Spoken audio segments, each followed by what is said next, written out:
بسم الله الرحمن الرحيم عما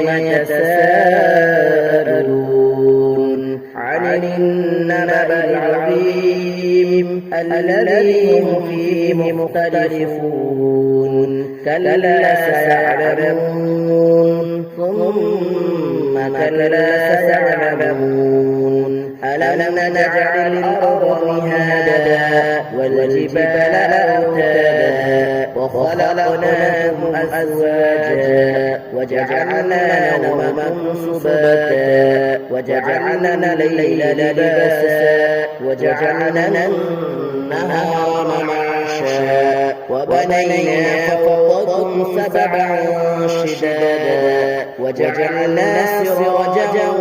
وهاجا وأنزلنا من المعصرات ماء ثجاجا لنخرج به حبا ونباتا وجنات ألفافا إن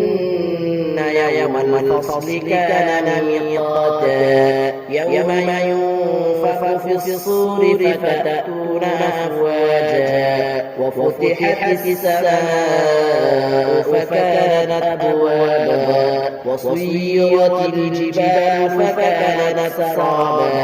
إن جهنم كانت مرصادا للطاغين مآبا لابثين فيها أحقابا لا يذوقون فيها بردا ولا شرابا إلا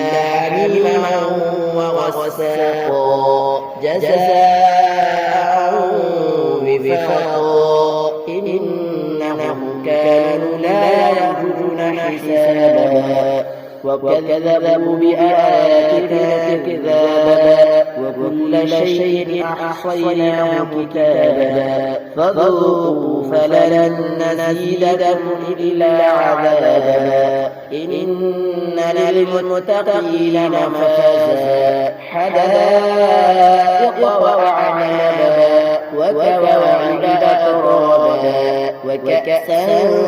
دهاقا لا يسمعون فيها لغوا ولا كذابا